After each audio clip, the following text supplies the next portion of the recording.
Who's here? Yeah. All right, this is Evie, and this is our 5-minute tech question of the day with Techie. and Evie and me. So this is a fun one for you. Uh-oh. And you have no warning about this. I never have any warning about this. I know, but you really don't have warning about this. Oh my goodness. So we're putting you on the spot. Yeah, right. So the question of the day is sketchy tech guys. How do I even do that I one? know, all right. So my question for you is, how do you identify a sketchy tech guy? That's... No, seriously, because this is an issue that people have. Wait a second. Right. Okay. So right. Sketchy tech guy. You're so gonna have how to do you? hold it on That's this okay. How do you identify a sketchy tech guy? Sketch guy. Sketchy tech guy. Or girl. Okay. Yes. What do you do if you have found yourself working with one? Oh my god. And like, so this could be like so racist because I mean like people go and they'll say like that they don't actually sound American, but I mean granted there are some people who have Indian accents who are not sketchy. Like this is so difficult. How do you even? I guess kind of like a trust your gut thing, right? Yeah. Because you don't have to have an accent to be sketchy. There are plenty of other people who are who are sketchy. Right. No, I know. That's what everybody goes to, but I just don't think that's an appropriate... You mean they go their stereotypes? They go their stereotypes, yeah. But the stereotypes might not actually be accurate and could be... So you want to maybe look at somebody's credentials, right? Right. But that's not necessarily always like a piece of paper. Like you were mentioning this, like you heard somebody saying like everybody, if you're going to work with somebody, they have to be certified. Oh yeah. Now I get it. Yeah, right. Yeah, because there was somebody on a popular radio show who was advising people who happen to be elderly that, well, the only way you can ensure that you're going to have somebody that will take good care of you is that they need to be part of like a Best Buy or an Apple store or something where they can be held accountable. But even that, I mean, if someone knows your password, they're gonna like do like whatever. That's not always dependable either, because somebody could just be like, I want to look reliable, so I'm gonna get a piece of paper, and then like next thing you know, they're taking advantage of you. Because the thing is, I feel bad whenever like customers have to give me their password. Yeah. But if they don't, I can't actually get the work done that I need to get done with them. Right. But it's like there's a level of trust. Right. It's kind of like the Diamond District where they're always saying trust me, and you can't always trust anyway. Right. It's like it's a tough one. I'm happy that my clients trust me and let me do what they need to do. Mm-hmm. But it's tough. It's a real tough one because I don't have an answer. Right, because some people, might appear trustworthy on the outside and then they're not. Right. Us even doing this or whatever, it doesn't make me trustworthy because it's like, oh, I showed a kid and I showed... Right. Because that could go and convince you... It's about people, knowing you over time that you're not going to play with their DNA. Right, well, you're basically putting me in a position right now where it's like essentially, how do I go and make somebody trust me that they can give passwords to me? Well, I'm putting you on the spot because this is an issue that people deal with all the time, and I just don't have an answer. Right. I don't know how to answer that. Maybe well, you can help me with that. Well, that should make people feel better because, like, if they get in that position, then they're beating themselves up and they're like, "I screwed up." Like, right. Even you don't have an answer. No, because I mean, it's like you could say Better Business Bureau, but that can be fake. Everything can be faked. Right. So it's kind of like trusting your gut, reading reviews, getting to know somebody over time. I mean, at least in our case or whatever, we're putting actual effort in trying to get a client base and to put that stuff together. But then you look at someone like Bernie Madoff, and that's why I'm like, I am so... So it's like, I think at the end of the day, it really comes down to a person's individual, needs. No, what I'm trying to say is like your credibility and sort of like there's a word I'm looking for. Somebody's gonna have it. Authenticity. Credibility. I don't know, like your own conscience, right? As an individual, which is something that can't be put on paper. Right. I mean, in my case or whatever, if I were to go into mess with somebody, it would ruin my whole business. Right. But you're also not going to do that anyway because that's not who you are. Right. But, Like but how do you prove to somebody that exactly. that's not who you right, are? but that's what I'm saying. You as an individual would have an ethical problem doing that. Right. So you're not going to do that. But there are us- some people who would, and they might have 10 more certifications than you. Right. Right? That's true. Right. Certifications mean nothing. Certifications just mean that there is somebody who paid money to take a test. Right. They studied that test, and they're able to pass it. Someone like myself, I am terrible test taker. So for me to pay money to take a test to get a certification that I may not even get because I can't answer the questions because that's not how I function in real life means nothing. Right. Well, let's flip this also. Like, you know, I don't think this works in every case, but sometimes people will pay for a lot of certifications to make themselves look more legit. Right. I mean, when I was at Apple, I failed a lot of my certifications, and it cost the company probably a lot of money because I was the terrible test taker, but a great trainer. Right. So it's like, in a sense, you had the knowledge, but you just couldn't handle, like, you have trouble with the anxiety and the, yes, like, you know, like all that stuff. A lot of people do. Right. So it's like testing and pieces of paper and not everything. Right. So it like comes down to the individual. Right. It's a tough one. So let's flip this to, let's say you found yourself with a really bad tech guy. And you actually, you find yourself fixing these situations sometimes. Yes. Which is like a headache on you. Because Right. people will come to you and they'll be like, somebody either totally messed me up, you know, or like they'll think they're doing the right thing and then you have to spend a bunch of time untangling all the things they did because it wasn't actually right. And there's some things that are untangable, like you cannot undo it. Right. They really did a good job that cannot be untangled. Right. You mean a good job that messed the person up? Correct. Right. So they like set things up a whole certain way. So they're like fully set up a certain way, which turned out to be the wrong way. Right.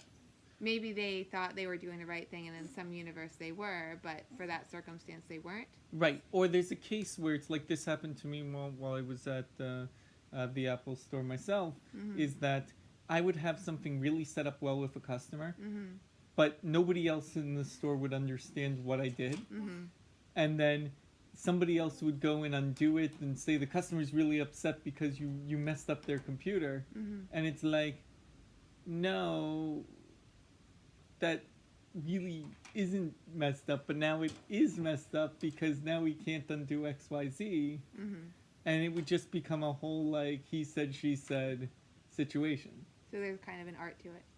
Well, the problem is if you've got 20 people painting in 20 different ways, and you've got a customer bouncing back and forth between 20 different individuals, Right. without saying, here is the way to do it, but you also need to trust that the person that's saying, here is the way to do it, has the right direction and the right paintbrush at the time. Because even I mess up sometimes. It happens. But it's like, it's a tough one. This question is a... Yeah, but this is like the elephant in the room. Yeah. This has to be addressed when you're dealing with like small tech guys like yourself. Right. So how would you answer it? Because I don't know. How would I answer it? I mean, personally, I trust my gut on things, but my gut's usually pretty on point. Right. So... No, because there was one client where literally I turned on their computer, I was looking through things, and I noticed that their computer was still connected to a call center in India. And I immediately was just like, disconnect, like... Connected in terms of like... They could see every keystroke that was being tapped onto that keyboard. Right, because like when you go for tech support, sometimes you'll like connect to somebody's screen and stuff. Right, so they'll use Zoom, they'll use Log Me In, they'll use TeamViewer, they'll use all these things, but then when someone who's legitimate tries to use these same type of services, it then makes you sit there and be like, I don't know if I want you to remote it in. Because, so basically whatever that call center was, like, didn't shut it off, or... Well, what happened is that the person happened to be going on to whatever site they were on, and then there was an internet pop-up that came up that said, you're infected, call this number, and they called the number. So are you saying that the tech center that they were using to help them was actually, like, purposely Well, no, it isn't a virus. Right, It's just, but you know what I mean. it's just a pop-up that came up. Yeah. And then they went and they instructed them, oh, download this, and download that, or whatever, which then gave them access to the computer, and then they caused the real damage. And then they started asking for like bank account information and other stuff. Right, but what I'm saying is like, how did somebody illegitimate get in after that? Because the person let them in the front door. They let the company in? Yes, so here's the process. Yes. You go to a website. Right. A pop-up comes up saying that you're infected and gives you a phone number. Right. You freak out. Right. You call the phone number.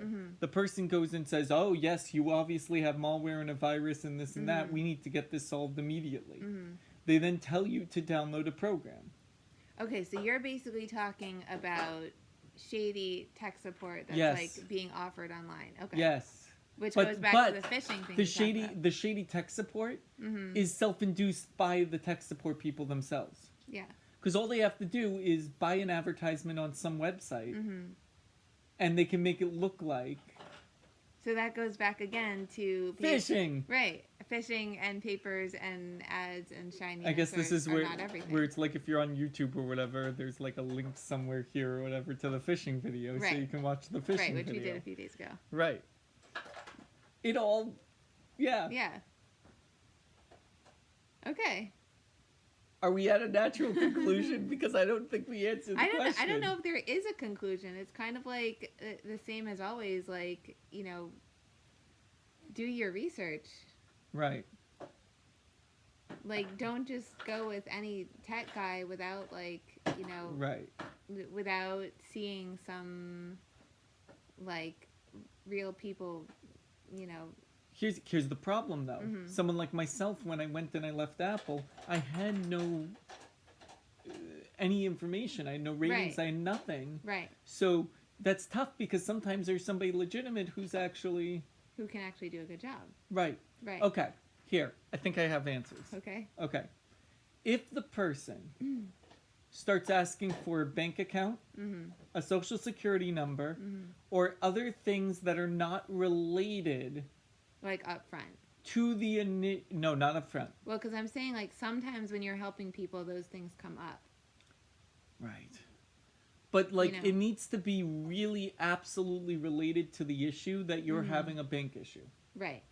But so then again, but now I'm hurting myself because the person goes and they claim, oh yeah, you have a virus. They don't have a virus. The virus is the person that's phishing right now. Right. And they go and they say, oh, and it infiltrated your bank account. And then they're going to make you open up your bank account for them to show. Okay. If somebody goes and says that you're having trouble with your bank account, and you don't, and you don't believe them, which you shouldn't, go and say thank you, call the bank and ask them, do they see anything? So you're saying if you go to a tech guy and the tech guy says you're having trouble, like if you didn't go to the tech guy yourself, which also can be a problem. But that happens to me all the time where someone comes to me and I go and I say, oh, I notice you have malware or you have something or whatever, and that's not their initial problem. Their initial problem is why is my email not working? Right, because you help with all these kinds of issues. Right. Sometimes people do have like bank account or social security issues or whatever. So I think it just comes down to character. At the end of the day, I think it comes down to you need a reference. Yeah. From someone you trust that has had the service.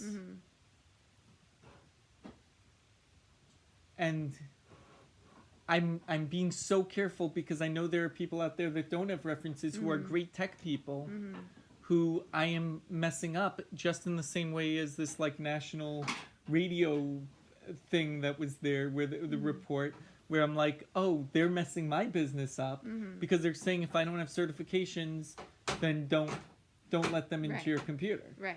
Like they're messing me up. So I feel like the conclusion of this, because we're almost at 15 minutes. I need a conclusion. No, I get it. Is be as smart as you can when you're picking your tech guys. Yeah. You know, if you have red flags and if your gut is telling you something is wrong, then, you know, kind of listen to it. it's funny because most of the cases where someone realized something weird was going on was when a spouse walked in the room. Right. But when that spouse might have had more spidey senses. Right. Right.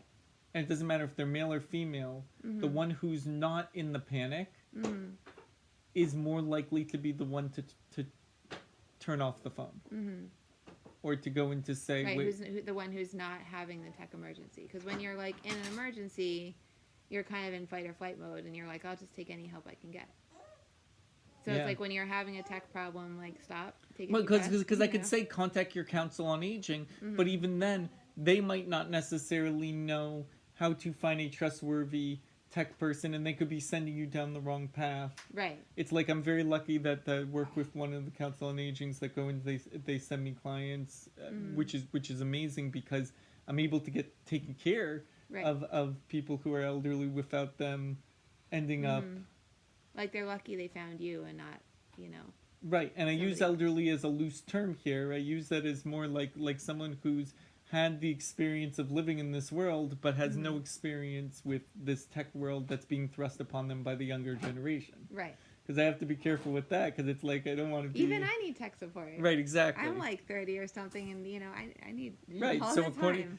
Compared to like the younger generation, you're technically elderly. I mean, it's like... Right. Like, you just have to...